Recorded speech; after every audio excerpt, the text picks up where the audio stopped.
नमस्कार, weekly news update में मैं ध्रुदीप ठक्कर आप सभी का तहे दिल से स्वागत करता हूं। तो चलिए जान लेते हैं इस हफ्ते की खास खबरों के बारे में। जर्मनी अब इंडियन स्टूडेंट्स के लिए फेवरेट स्टडी डेस्टिनेशन बनता जा रहा है। यहाँ 2300 प्लस इंग्लिश टॉट प्रोग्राम है और ट्यूशन फीस भी ना के बराबर है, बहुत ही कम है।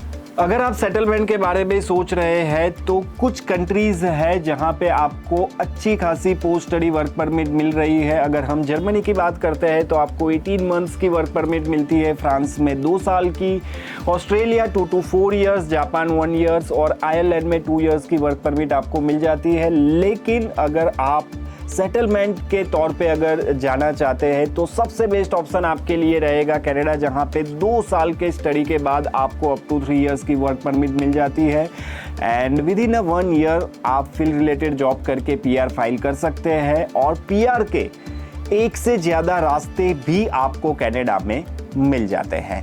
तो अगर आप पॉलिसीज़ की बात करते हैं या कैरियर ग्रोथ की बात करते हैं, सेटल होने की बात करते हैं, तो ये कुछ देश और कनाडा आपके लिए एक बेहतर ऑप्शन हो सकता है। एक रिपोर्ट से ये बात सामने आई है कि इंडिया में केवल 1.1 लाख MBBS की सीट है, लेकिन 23 लाख से ज़्यादा लोग नीट की एग्ज़ाम देते हैं। इसीलिए बहुत सारे ऐसे स्टूडेंट हैं जो रसिया, यूक्रेन या बाकी करेबियन कंट्रीज़ में अफोर्डेबल और ग्लोबली एक्सेप्टेड मेडिकल एजुकेशन के लिए जा रहे हैं और बहुत सारे ऐसे छोटे छोटे देश हैं जहाँ पे इंडियन स्टूडेंट की संख्या 3 गुना तक बढ़ चुकी है। आप में से बहुत सारे लोगों का ये सवाल रहता है कि after completing the 12th gap year लेना चाहिए या डायरेक्ट एडमिशन ले लेना चाहिए। तो ये पूरी तरीके से स्टूडेंट की क्लैरिटी और प्लानिंग पे डिपेंड करता है। गैप ईयर से स्किल और टेस्ट स्कोर को बेहतर किया जा सकता है, वही अगर आप डायरेक्ट एडमिशन ले लेते हैं तो आपका टाइम वेस्ट नहीं होता है। तो आपकी प्रायोरिटी कौन सी है? अगर आप कोई हाई रैंक यूनिवर्सिटी को टारगेट कर रहे हैं, if you are looking for some scholarship, तो डेफिनेटली गैप ईयर आपके लिए एक बेहतर ऑप्शन होगा। लेकिन अगर आप चाहते हैं कि जैसे ही आपका 12th खत्म हो तुरंत ही आपको एडमिशन मिल जाए, तो डेफिनेटली आप डायरेक्ट एडमिशन का रास्ता चुन सकते हैं। अगर आपको डायरेक्ट एडमिशन लेना है तो पहले से ही अगर आपने प्रिपरेशन करके रखी होगी तो आपको टाइम वेस्ट नहीं करना पड़ेगा, तुरंत ही आप एडमिशन ले पाएंगे। एजुकेशन एक्सपर्ट्स का मानना है कि यूएस में वीज़ा पॉलिसी स्ट्रिक्ट होने के चलते यूके के पास टैलेंट अट्रैक्ट करने का एक बहुत बड़ा मौका है। UK EU youth visa scheme से एजुकेशन और इकोनॉमिक दोनों को फ़ायदा हो सकता है। अगर यूके ये नहीं करता है तो हो सकता है कि यूके ने जैसे पहले ब्रेक्सिट जैसी गलती की थी, तो अभी लगता है कि वो दोबारा भी यही गलती दोहरा सकता है। अगर आप इंस्टाग्राम पे हमारी स्कॉलरशिप सीरीज को फॉलो करते हैं तो फुल ब्राइट नेहरू स्कॉलरशिप के बारे में आपने सुना होगा। अब ये फुल ब्राइट स्कॉलरशिप के बोर्ड मेंबर ने रिजाइन दे दिया है और ये कहते हुए कि ट्रंप सरकार इसका पॉलिटिकल फायदा उठाना चाहती है और यूएस ने इसके बजट में भी 93% कट का प्रस्ताव दिया हुआ है। जून 2025 में कनाडा ने कैनेडियन एक्सपीरियंस क्लास यानी कि CEC के तहत 3000 लोगों को ITA जारी किए हैं, ITA भेजे हैं और इस ड्रॉप में CRA स्कोर रहा है 529।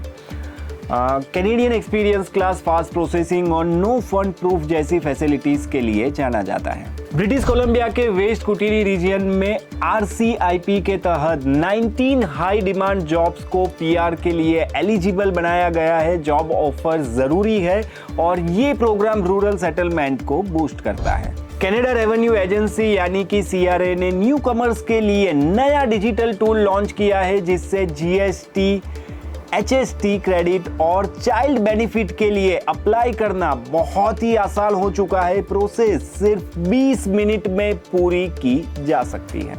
इन 2025 Canada, UAE, Portugal, Singapore and Malta जैसे देशों ने ग्लोबल मोबिलिटी के मामले में टॉप पोजीशन हासिल कर ली है। ये देश residency, citizenship program, tax benefit, fast track PR और स्ट्रॉन्ग पासपोर्ट जैसी सुविधा दे रहे हैं। इनसे इन देशों में रहना, काम करना और इंटरनेशनली निवेश करना काफी अधिक आसान और फायदेमंद हो गया है। ग्लोबल सिटीजन अब वेस्टर्न कंट्रीज की तुलना में इन ऑल्टरनेटिव्स को ज्यादा प्रीफर कर रहे हैं, क्योंकि ये फ्रीडम, स्टेबिलिटी और अपॉर्चुनिटी का एक बेहतर पैकेज ऑफर करते हैं। कनाडा ने अपने इकोनॉमिक मोबिलिटी पाथवे पायलट यानी कि EMPP प्रोग्राम को अब 31 दिसंबर 2025 तक एक्सटेंड कर दिया है। ये प्रोग्राम स्किल्ड रेफ्यूजी को PR यानी कि परमानेंट रेसिडेंसी का लीगल रूट देता है। साथ ही हेल्थ केयर और कंस्ट्रक्शन सेक्टर में वर्कफोर्स शॉर्टेज को भी पूरा करता है। ओंटारियो गवर्नमेंट 2 जुलाई 2025 से एक नया OINP एम्प्लॉयर पायलट लॉन्च करने जा रही है। ये portal job offer based immigration system को आसान बनाएगा और एम्प्लॉयर को ज्यादा कंट्रोल भी देगा। सभी एग्जिस्टिंग EOI को दोबारा सबमिट करना होगा। पोर्टल लॉन्च होने से पहले पुरानी सिस्टम को टेम्पररी बंद किया जाएगा ताकि ट्रांजिशन स्मूथली हो सके।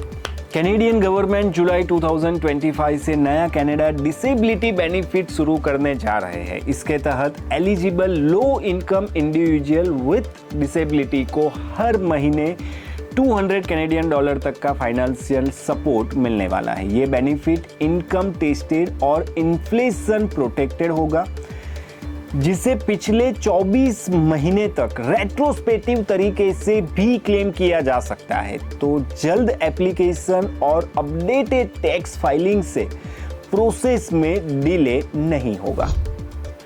TD बैंक अपने कस्टमर के लिए 1 जुलाई 2025 से नई फीस लागू करने जा रही है।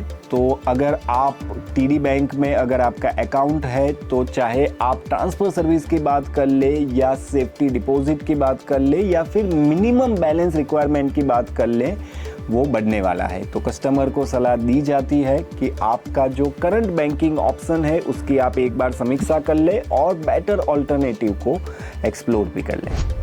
कनाडा चाइल्ड बेनिफिट का अगला पेमेंट 20 जून 2025 को जारी किया जाएगा। ये tax free monthly support eligible parents को बच्चों के खर्च पे मदद करने के लिए दिया जाता है। जुलाई से इसमें इन्फ्लेशन लिंक्ड इनकम भी जोड़ा जाएगा। CRA अकाउंट रेगुलेटरी चेक करना और टैक्स फाइलिंग अपडेट रखना जरूरी है ताकि पेमेंट में डिले ना हो और कोई भी गलती ना हो। तो आज के लिए बस इतना ही। ऐसी ही खास खबरों के लिए देखते रहिए कानन वीजा इनसाइट्स। और अगर आपके कोई सवाल है तो आप हमें कमेंट में बता सकते हैं, हम अगले एपिसोड में आपके सवाल का जवाब भी दे देंगे। तो तब तक के लिए इजाजत दीजिए और देखते रहिए कानन वीजा इनसाइट्स।